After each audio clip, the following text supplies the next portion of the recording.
todos, mais uma aula aqui do canal Professor Alisson Santos, na nossa playlist sobre Introdução à Economia. Vamos falar hoje sobre os conceitos básicos ou a introdução à macroeconomia.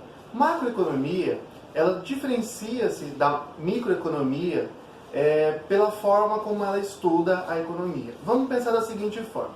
Eu quero entender como que uma empresa que tem um monopólio em um segmento trata os seus clientes. Eu estou querendo estudar o comportamento de uma empresa, tá? De um tipo de empresa. Então eu estou falando de microeconomia. Eu quero estudar o porquê que o consumidor gasta mais no período do Natal. Eu estou querendo estudar o comportamento do consumidor.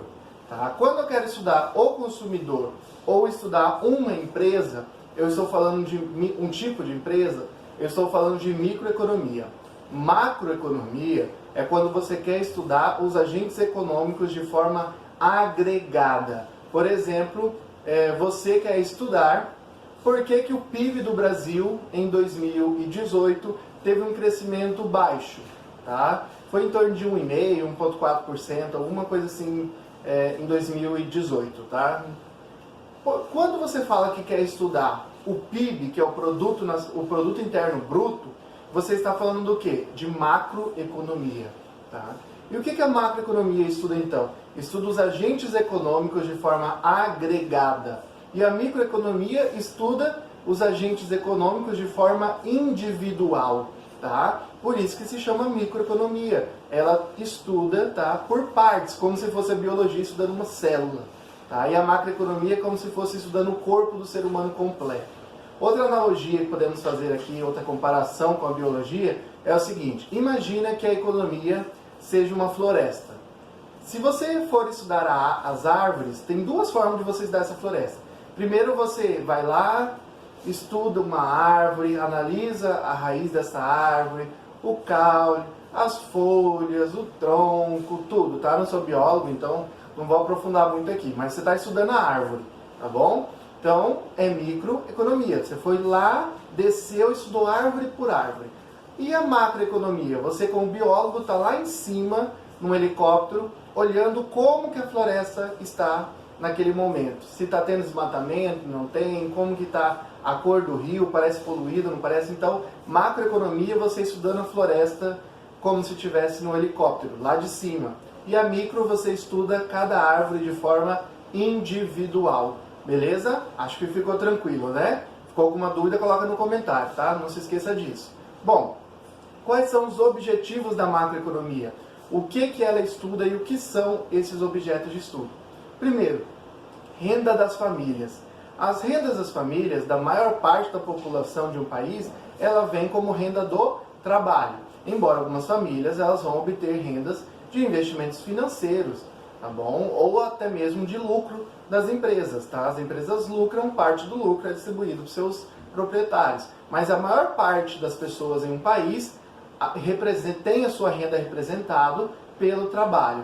E aí, quanto maior for a renda das famílias, maior será o consumo. E esse consumo maior vai influenciar no que a gente chama de PIB, que é o segundo objeto de estudo da macroeconomia.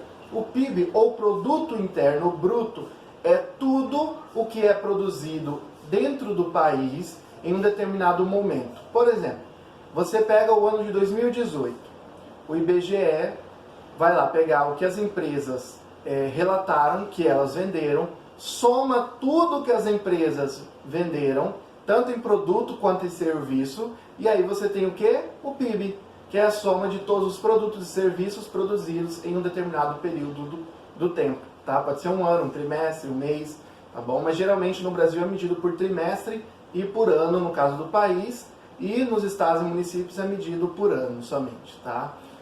Então o PIB é tudo que é produzido em produtos e serviços em um determinado período do ano. E aí nós temos um outro conceito estudado pela macroeconomia, que é o Produto Nacional Bruto, ou PNB. O PIB, ele considera tudo que é produzido dentro do território brasileiro. Seja uma empresa brasileira ou seja uma empresa estrangeira, como por exemplo, Volkswagen, tá? A Fiat, a Ford, a Coca-Cola. Não importa a nacionalidade, ela está no território brasileiro, conta no PIB. E no PNB? No PNB conta somente se a empresa ou pessoa que está gerando aquela renda, ela é brasileira. Então ela considera dentro do território brasileiro somente as empresas e pessoas brasileiras, tá?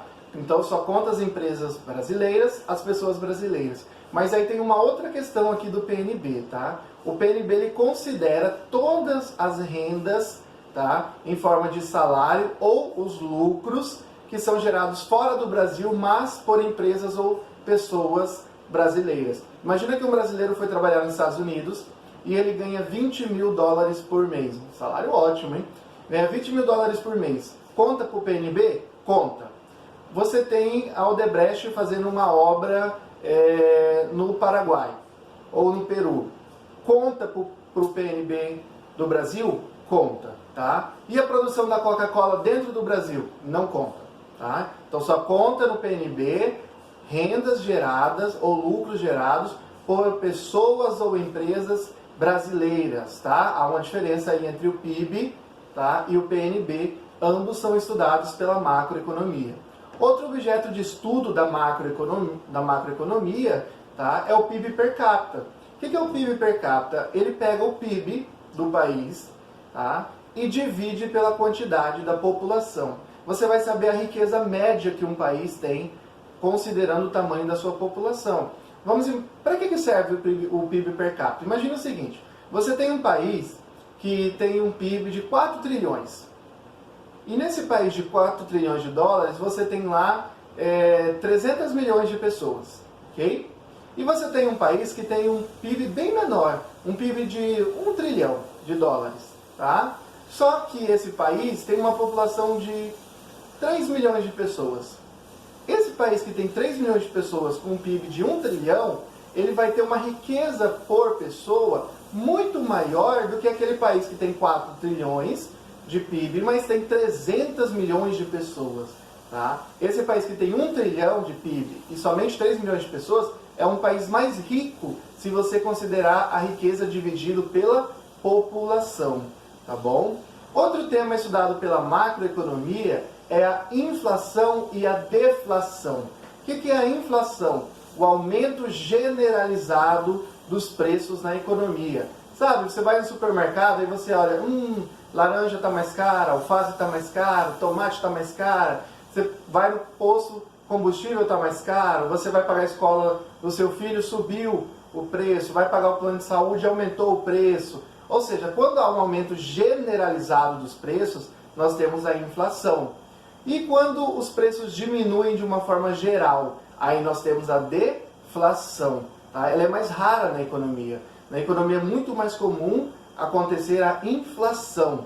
E a inflação ela tem que ser estudada com bastante cuidado, porque é o seguinte, uma inflação muito baixa ou deflação, se for causada, na maioria das vezes, é causada por uma crise econômica.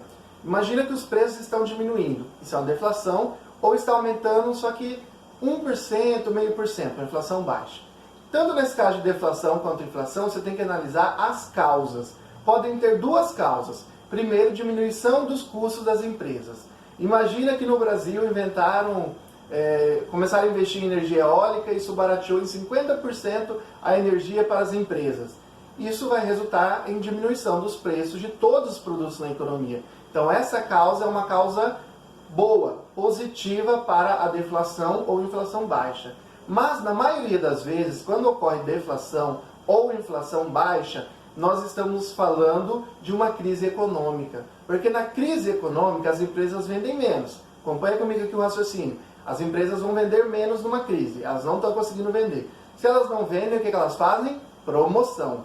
Tá? E essas promoções que as empresas irão fazer resultam em que? Diminuição dos preços. Ou seja, diminuição dos preços gerais da economia, o que nós chamamos de deflação ou inflação baixa.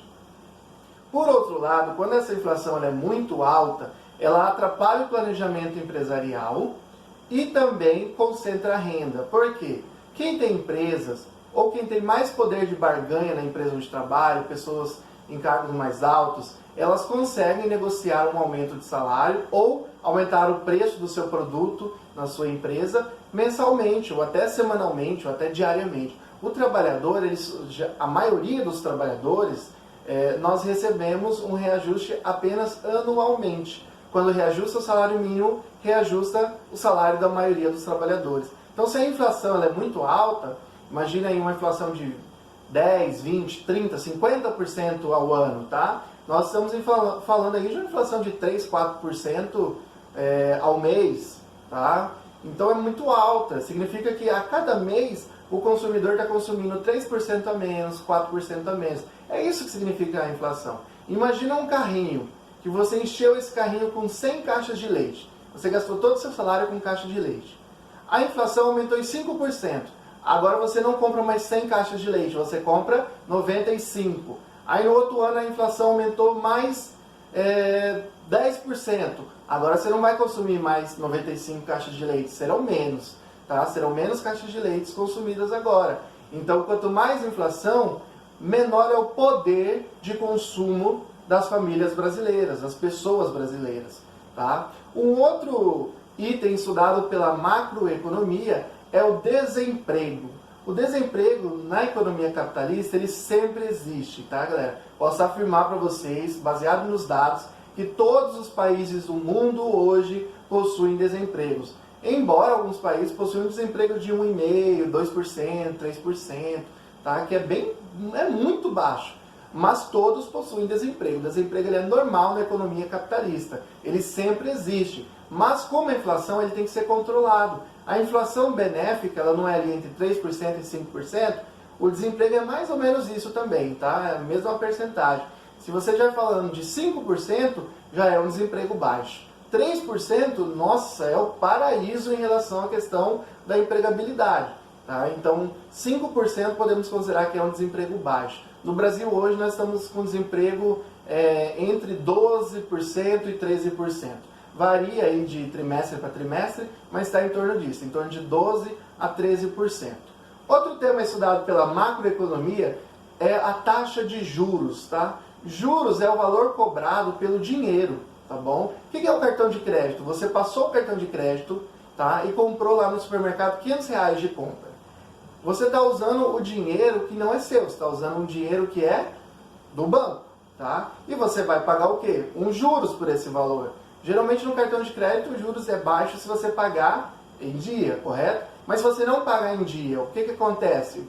Deu 30 dias, você tem que pagar a fatura e você não pagou. Começam a correr os juros do cartão de crédito. Aí sim, esses juros é bem alto. No Brasil, em torno de 300%.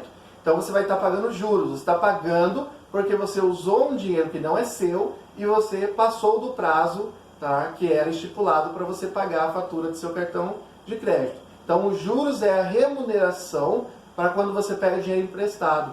Dinheiro emprestado você pode pegar no cartão de crédito, você pode pegar usando o limite da sua conta corrente, usando um cheque ou fazendo um empréstimo. Tá? O empréstimo também é uma forma de você estar pegando dinheiro. E aí você paga juros todo mês porque você pegou um dinheiro que não era seu e você está pagando a remuneração, tá, para a pessoa que emprestou o dinheiro para você.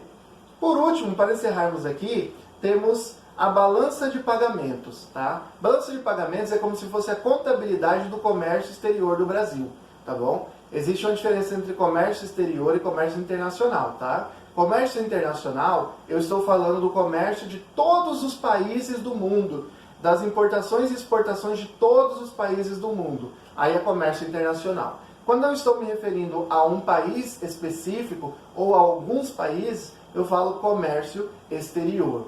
Tá? A balança de pagamentos, ela registra tudo que o Brasil exporta e tudo que o Brasil importa, tá? De uma forma falando bem simples, tá? Ela é um pouquinho mais complexa, mas o conceito dela basicamente é esse, tá bom? Galera, eu espero que vocês tenham gostado. Vamos ter sempre mais aulas aqui de introdução à economia até terminarmos essa disciplina. Se você ficou com alguma dúvida, coloca nos comentários. Eu respondo a dúvida que você ficou. Coloco material, se vocês precisarem, links onde tem os conteúdos da dúvida de vocês. Não se esqueçam, se inscrevam no canal. Se está assistindo o vídeo, não se esquece, dá uma curtida no vídeo, tá? Vou confiar em vocês, galera. Até na próxima aula, hein? Tchau, tchau. Fui!